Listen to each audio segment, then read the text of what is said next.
Hello, everybody, and welcome to the Dash Trader Newsroom. We had a big Fed announcement yesterday. The Fed keeps rates unchanged as expected. I think it was 98% going into the meeting that the rates were going to stay unchanged.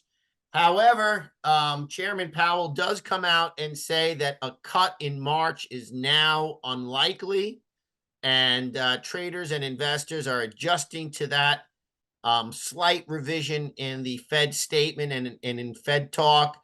My name is Michael DeJoyer. I'm the Director of Educational Services here at Dash Trader, and I'm joined by my co-host, Jill Molandrino, Global Markets Reporter at NASDAQ. Jill, how are you? Good, doing well. Thanks, Mike. I hear you'll be heading down here to Florida soon enough, and hopefully you'll have some R&R from all of your travels, and I'm sure you're looking forward to that.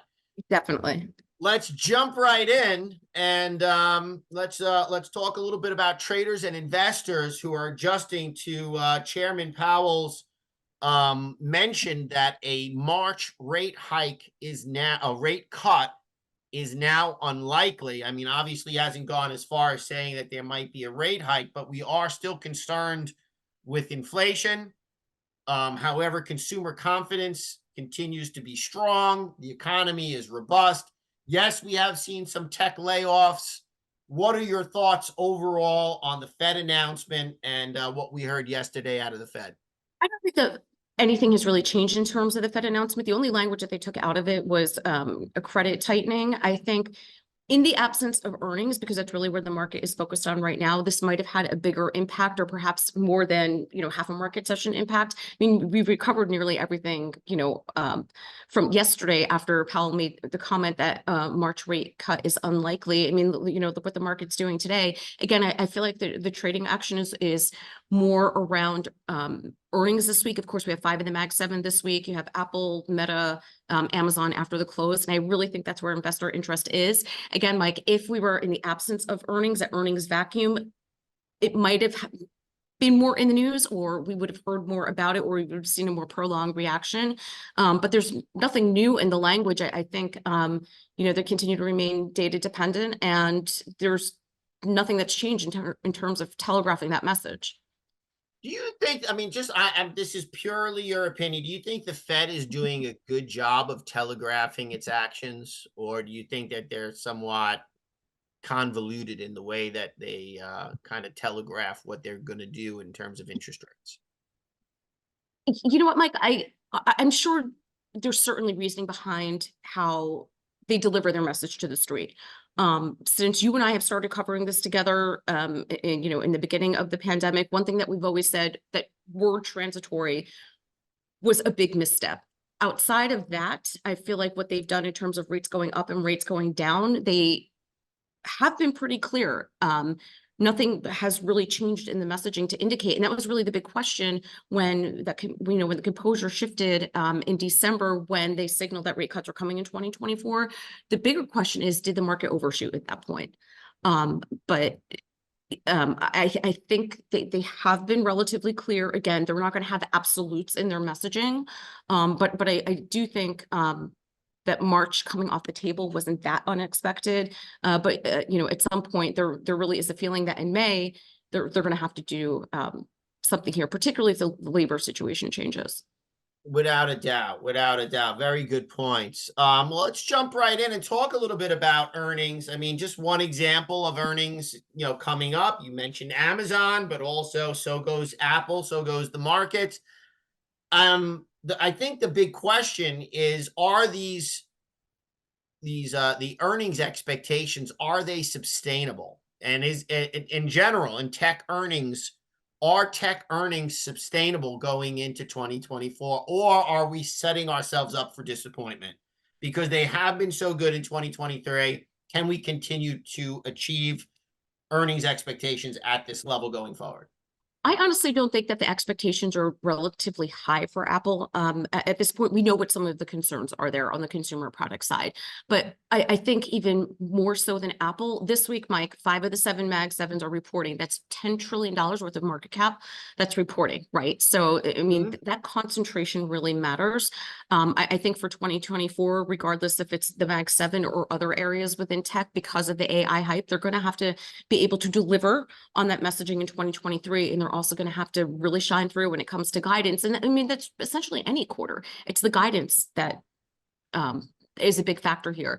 You have to remember too, we're in fourth quarter, which is also year end. So there tends to be, you know, a little bit more scrutiny, if you will, just because you're looking not only at quarterly guidance, but for the most part, fiscal year guidance as well. And, you know, I think it's more of 2024, even outside of earnings, they're going to have to deliver on the messaging of the promise that AI, whether it's tech or other industries, you know, was promised to be delivered in 2023. I could tell you anecdotally from covering CES a couple of weeks ago, you're starting to, you know, see a lot of these technical promises that were made, particularly in that market or other markets that are leveraging AI. Those prototypes are being delivered. I mean, we saw it on, you know, the showroom floor at CES. But I think what investors are going to be highly scrutinizing is there ARR? Are there product lines? Are there long-term sustainable streams of revenue? Because the story around it, it's show me now. And I think that's really what investors are focusing on. Without a doubt, without a doubt. I mean, I think that the investors are looking at the right things. I do think the earnings have gotten a little bit rich, or at least the expectations or some of the valuations have gotten a little bit rich for some of the tech companies, but certainly they're not completely out of line. Next item, and I just happened to notice this only because we had a banking crisis last year. Sometimes I like to go back and dig in history, and I saw that NYCB, New York Community Bank, which was the purchaser of some of the assets, I guess, of Signature Bank, really took it on the nose. I mean, they kind of halved on its earnings report. Do you know anything about potential banking sector problems ahead? Or is this something that's very contained potentially to just the fallout from last year's banking crisis? Yeah. So a lot of this is what happened with NYCB is they had to cut their dividend in order to be able to satisfy the capital mandates for their purchase of the Signature Bank assets. And, you know, it has to build that capital in order to deal with potential enhanced regulation going ahead. As far as I know, there was some pessimism that filtered into other banks, but it wasn't significant spillover like we saw in March 2023. Threadneedle Investments, their senior interest rate and currency analyst, he's saying it's relatively small. It's not only within the banking system overall, it's not even within the New York State banking system. So it's more of you know, an idiosyncratic situation due to the assets that were purchased from Signature Bank. But in the banking system at large, according to Threadneedle, it's relatively insignificant. So that could be why we're not hearing that much about it. So got it. Yeah. Well, on another note, I mean, earlier in the week before the Fed came out with the you know, it's a decision. You know, we saw from the conference board that consumer sentiment is actually at its highest level in about 3 years, and it's extremely robust. You know, we have been saying almost ad nauseum that the consumer has been the savior of the economy. The question is does consumer sentiment change rapidly if we continue to see more layoffs? And I wanted to get your thoughts on that.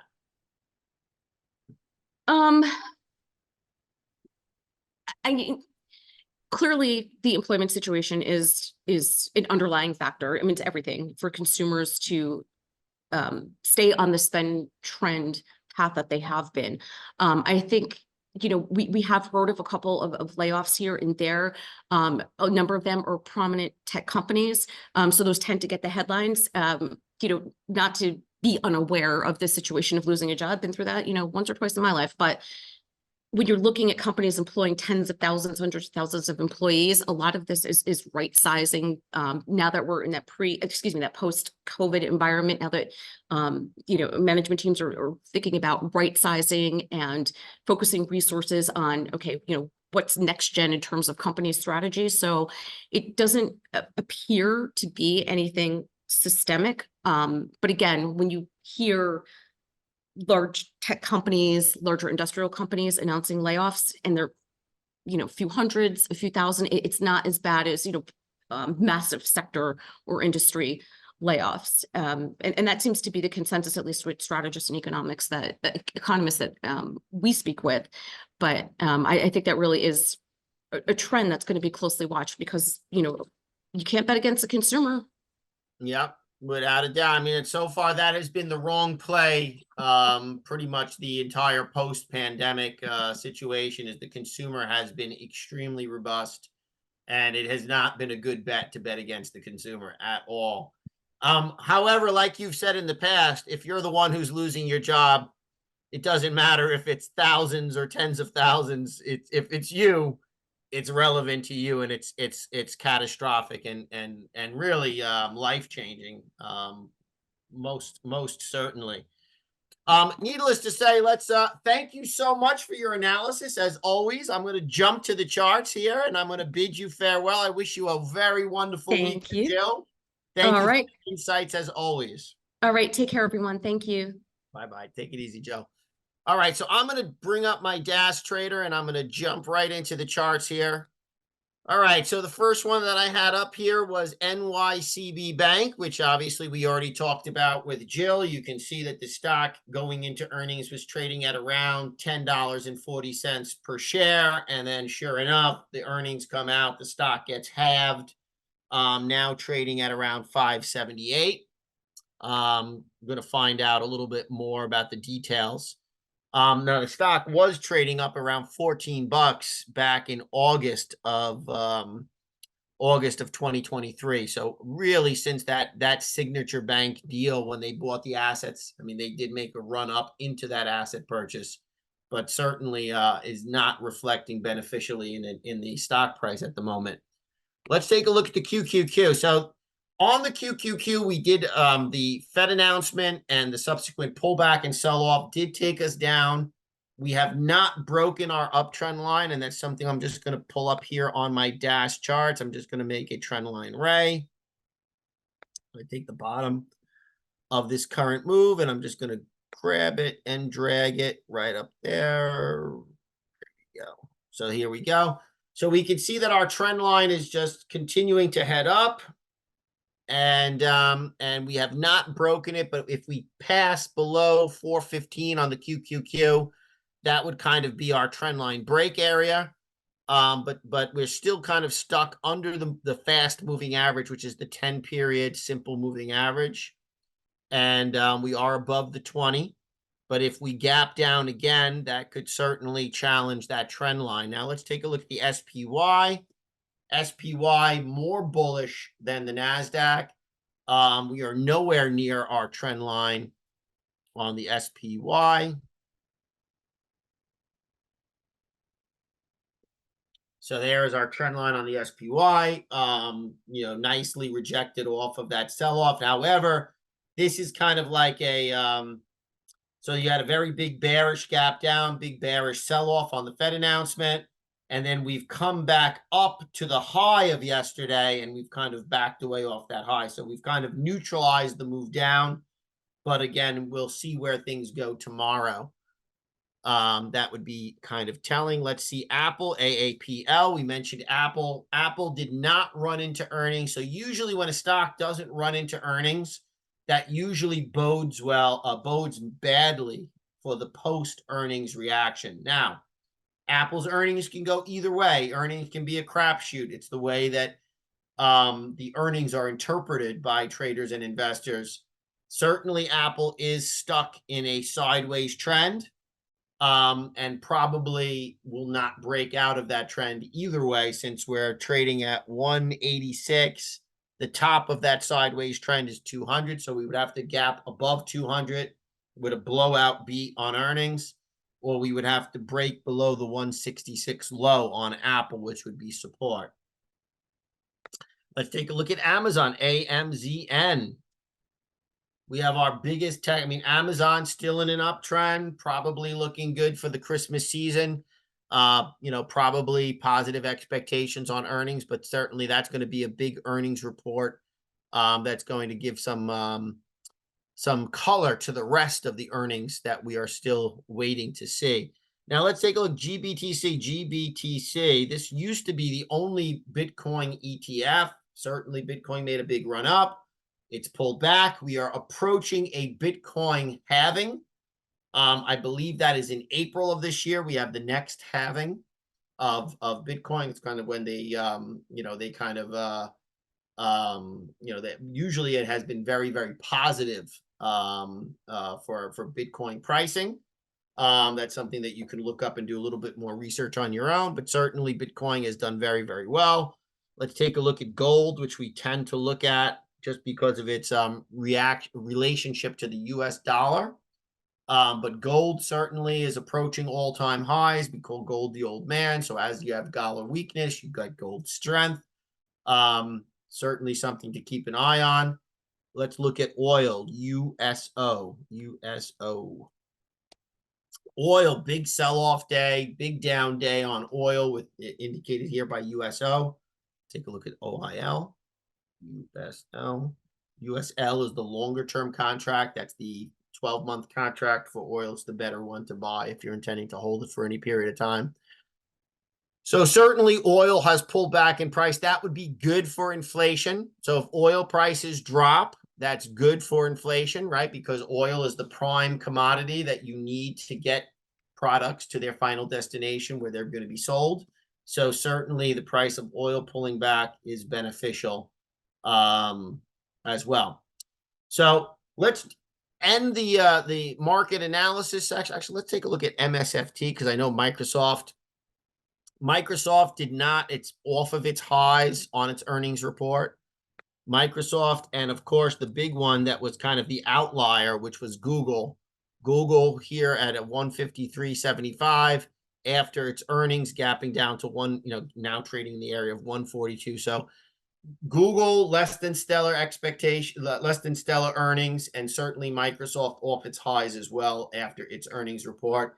That may set the tone for Apple, and it may set the tone for Amazon. However, I think Amazon might be a little bit better off due to Christmas sales, etc. So Apple certainly has a big bar to pass with this earnings report, and as we know, so goes Apple, so goes the market. So these are things that we should certainly keep an eye on as we continue to go deeper and deeper into this earnings season. So with that being said, let me wrap things up and bring up the fact that we are fast approaching yet another trading competition with our #1 best trader competition. The next one will be starting on March 3rd. And I believe we are sending out our latest newsletter from the DAS newsletter. So stay up to date with all things DAS by signing up to our monthly newsletter and emails. Simply fill out the form at the bottom of the webpage at www.dastrader.com. Subscribe to our YouTube channel at DAS Trader TV and the DAS Newsroom reminders. Certainly stay up to date with all of our upcoming events on our various social media outlets at LinkedIn, Twitter, Facebook, and Instagram. And again, we have Cobra Trading as our sponsor for the next #1 best trader competition. We're going to have all kinds of announcements related to that. This is probably going to be our biggest and best competition yet. We look forward to having you as one of the competitors. Trade well, everybody, and see you next time.